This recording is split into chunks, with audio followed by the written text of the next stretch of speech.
We jumped through many of those hoops. We never got the financing from the bank. So in the end, we ended up getting one more partner to come in with some capital. And we still went to a private lender because we didn't have enough capital. And we almost lost the deal. By May, like we couldn't close. The owner was starting to get tired of it. We extended to June. And then she said, look, beginning of July, like that's it. If you don't close, like I'm gonna try to sell, I'm gonna sell it to somebody else. So we scrambled, we found a solution, and we closed beginning of July.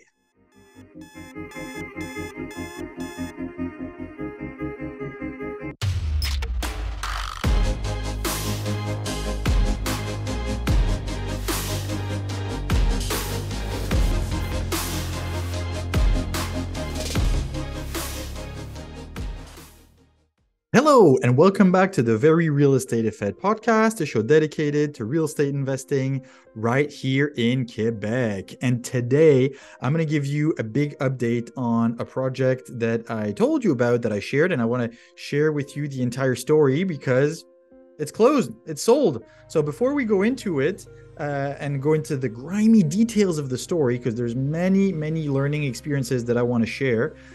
Just to remind you, share this episode with a friend, send us a review, send us some comments. If you have any topics or people you'd like to hear about, please let us know. I'm booking the next several weeks worth of episodes. And also, for those who are interested in joining the inner circle, you can become a patron of the podcast and get plenty of fun features, including access with me. We can review deals together if you're working on particular projects, and you'll be invited for the patrons only events and so on. Check out patreon.com/real estate effects. About a year ago, actually, with my partner Simon, we had found a fiveplex. I've talked about that transaction several times, and now we're going to go over the whole story, how everything happened, because we actually just sold it. So we're going to go over the entire process that we went through. So first of all, I want to share like how we found it. And it's actually a funny story because it's located in Montreal, in the neighborhood of NDG, Notre-Dame-de-Grâce, near Saint-Jacques, on the street on Grand Boulevard. And what happened, it's on Grand Boulevard, between the train tracks and Saint-Jacques. So on the lower portion, it's actually Upper Lachine. It's just the junction between Upper Lachine and NDG. Anyways, we had another project under contract on that street, across the street. You might remember about a year ago, there was a ruin of a fourplex. It was to be demolished and build a fourplex, and we had it under contract. We negotiated a big balance of sale for 2 years, no interest. We were going to develop. Anyways, we needed $1 million cash to be able to close that land, and we just, after 3 months of due diligence, we just couldn't do it. Basically, we just couldn't get the funds. We couldn't. It was still earlier on, and what happened is that the zoning, the more research that we did, the more we realized like how good the zoning was, because there was no limit on the number of units. It was your width, the width of the building, the width of the plot, rather, the frontage. That determined the number of units that we'd be allowed to do.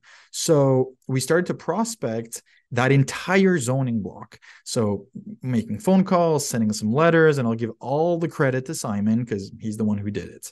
And there is one property that he couldn't reach the owner. And so we sent a good old mailer, and you know how it is with mail, you send it and then you wait. And then finally, about 3 weeks later, got a phone call from the owner saying, like, I actually don't live at the address that you sent me the letter to. I live up north, but she had a condo in town. But she said, I'm in Montreal. If you want to come and visit, you basically have to be there in 2 hours. So he went over there and saw the potential. So it was a fiveplex with 4 two-bedroom apartments, so four and a halves, and then one large 7.5, which was the entire ground floor, a big 4-bedroom, and then a big semi-basement, 8 feet high, with a concrete slab, some small windows. Anyways, so there's a lot of potential for optimization to be able to do something in there. So finally, like we put it under contract, and we put it under contract for about 60 cents on the dollar to what it was worth. It was worth about 1.1, put it under contract at 450. And in this case, the owner was just really happy to get rid of it. Her brother was living in it. It was problematic. There was 3 tenants that the property had been poorly managed. It was a big liability for her. She just wanted to end that story it was a 30-year span basically of ownership, and she just wanted to end it. So we put it under contract around March, April 2022, and the plan was to close around May. We approached, and there was so much optimization potential because the current units were 30 cents on the dollar to what they should be in terms of rent. But we also noticed that the footprint of the building was really small. We could go up to 70% of that lot. So we could actually add a whole new building in the back with another 8 units. So we could transform this 5 and add another 8. And so for us, the plan was to cut the ground floor into 2 apartments and then add 2 more apartments in the semi-basement. So to transform the 5 into an 8 and to add another 8. So that would be a 16 units out of a 5 that we bought. So this is originally how we started. So we worked hard. Simon could put a little bit of money into it. I could put a little bit of money into it, but we were still short for the purchase. So we worked with a bank, the Laurentian, not to be named, who said, yeah, it's coming. Yeah, it's coming. Yeah, it's coming. Basically, it wasn't coming. I don't know if you remember, like mid-2022, how much of a change there was in interest rate and the economic environment. Basically, like every second week, they would just ask for another document, which is their typical technique to not say no and just say, oh, we're working on it. So eventually they can maybe find something to say, well, finally, we can't do it. But it's not our fault. It's your fault because your project isn't good enough. So we jumped through many of those hoops. We never got the financing from the bank. So in the end, we ended up getting one more partner to come in with some capital. And we still went to a private lender because we didn't have enough capital. And we almost lost the deal. By May, like we couldn't close. The owner was starting to get tired of it. We extended to June. And then she said, look, beginning of July, like that's it. If you don't close, like I'm going to try to sell, I'm going to sell it to somebody else. So we scrambled, we found a solution, and we closed beginning of July, finally. And so by then, by the time we closed, we had lined up, okay, because the ground floor had been, and the semi-basement had been hoarded. There was boxes of stuff absolutely everywhere. No value. There was some metal. So metal is at least a little bit valuable nowadays. But the rest was just straight garbage. And it ended up being thrown out it took 7 containers worth to be able to do this. 7 40-foot 40 verge containers. I don't know if you imagine like the amount of crap that was taken out of it. Anyways, so there's a cost to that. And then we obviously did a preliminary study with the architect to confirm that we could add a whole new building in the back, and they confirmed as well, like this is what you can do. We had some preliminary drawings. We would essentially connect the 2 buildings with a staircase in between and add another 8 units in the back facing outwards, the view on the back of the building and on the side. So, now we're starting to get a very valuable project. Now, again, the environment greatly deteriorated. And we also got some quotes for, okay, if we keep that 5 unit and transform it into an 8, what is it going to take in terms of capital to be able to make this project work? Because it's a big optimization. Like it's an entire strip on the inside. The foundation had 3 big cracks. We needed to do some piling to stabilize. We needed to fix the foundation. We needed to redo 2 sides of brick, all the doors and windows, all the electricity and plumbing. Anyways, there's quite of a reno job, but hey, that's how you create value. So we went ahead and got some quotes. They all lined up about between $1.2 million and $1.5 million. And then obviously, we could all obviously alter the scope and stuff like that, but we just went with a full gut and reno. In the end, we decided that we all have other projects. We're three partners into it. We bought for fairly cheap. Let's go and actually sell it, which and give that opportunity to somebody else. We know it's a good project. It's just that right at that point, we didn't have the liquidity to do it.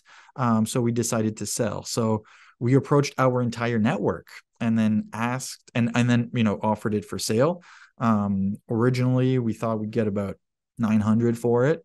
And again, the economic environment greatly deteriorated. It was a lot more capital intensive than we originally expected, and so on and so forth. So we reached out to everybody, and that selling process was actually a huge learning experience because I've acquired a lot more than I sold. And at least for me, doing this the selling ourselves, we said we're not going to go through an agent. We have good enough of a network. We'll figure it out. So we did. And then so we offered it to a bunch of people. We actually had two offers. One of them, we put it under contract. We tried to negotiate a little bit with him, and then finally he didn't pursue because our logic was that we've already done a lot of the grunt work with the city. We know what we can do. We don't have an approval, but we know what they allowed. And they had said, we won't allow you to do this 8 units because we don't want you to split the ground floor. We want to keep large dwelling. So instead of doing an 8, you can do a 7, which was still good enough for us. But at least that we knew. And now that the city said that, it sends a very strong signal in terms of the feasibility of the project. So we went ahead, and then obviously there's still the potential to develop in the back. We have our preliminary study with the architect with a footprint and a layout and stuff like that. So we've actually built quite a bit of value, and we've also obviously filed for the building permit, at least for the 7 units. Now we try to sell it the fall of 2022, got some offers. It didn't go forward. One guy was serious, and then he was more of the finance side. He was doing it with a contractor. They came on site, they liked it, but the contractor had too much work. They didn't want to take on that project, or at least that's what they told us. So on and so forth. And then finally, sent it to somebody else who brought us a buyer. He was interested, 2 gentlemen, so on and so forth. And they kind of, yes, sure, not sure. Eventually, they moved ahead.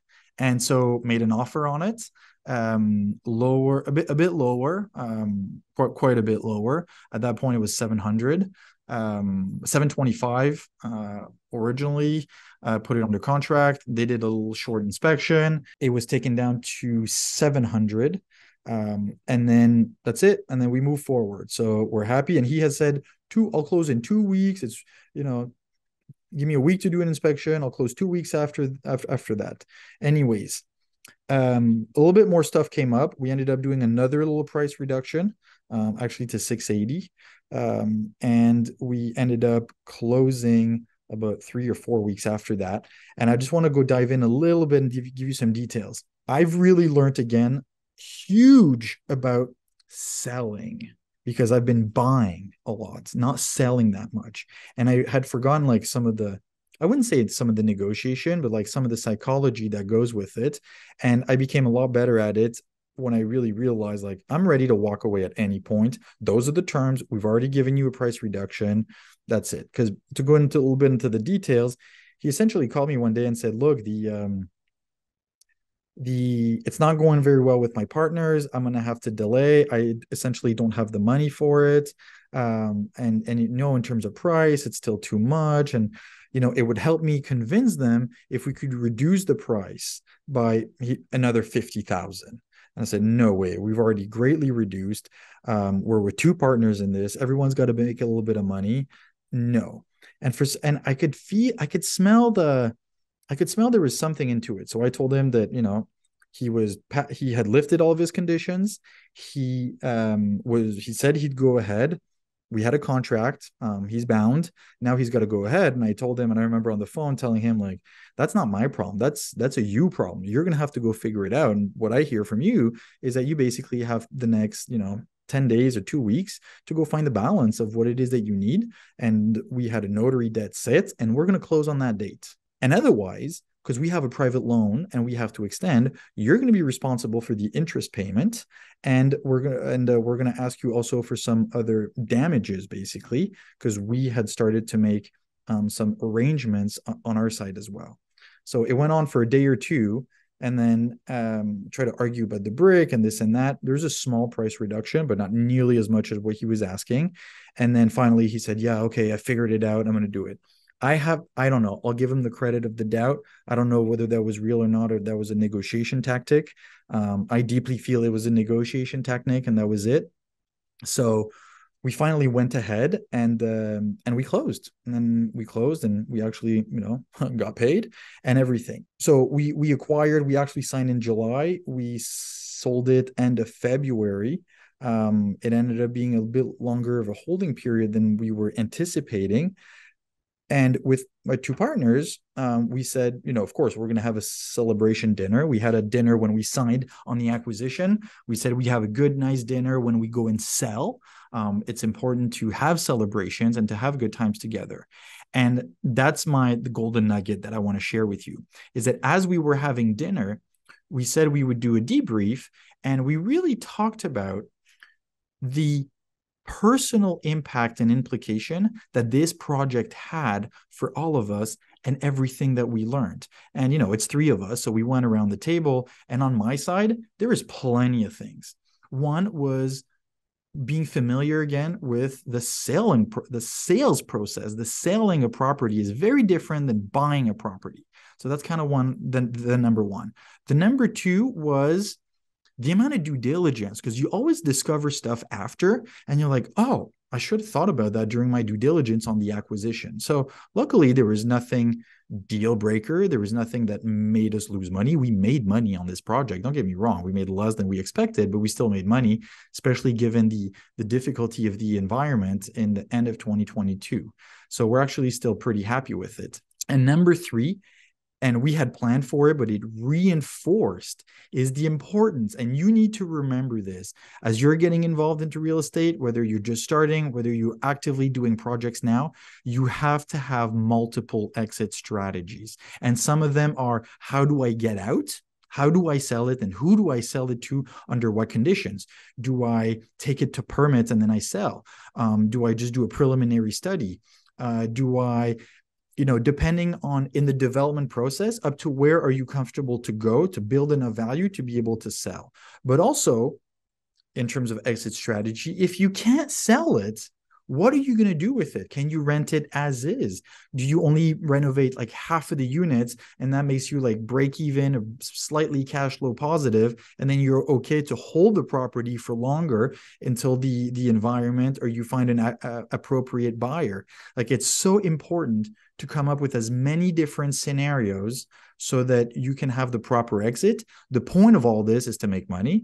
The point of all this is to renovate old buildings and put good supply on the market. We all know there's a crucial need right now for better or for good housing. And for me, it's always been part of my motto and investment thesis that I want to be proud of the units that I own. I want to be able to house friends or family in it when they come to town, and not think that like, oh, those units, like I would rent them, but I wouldn't put family in it, because that's not at all how I operate. And I want to make sure that those units are top-notch quality. So here it is, still made money on it. I essentially kind of doubled my money in 7 months. So it's not so bad. And this is to encourage you, get involved, go do it, do your proper diligence, make sure you have multiple exit strategies, surround yourself with people who have done it before, and you'll be okay. So there you go. Here is the episode. Share it with a friend. Reach out if you have any questions. I'll be happy to share more details if you want. Thank you, and share the journey. Thank you very much. Bye-bye. See you next week.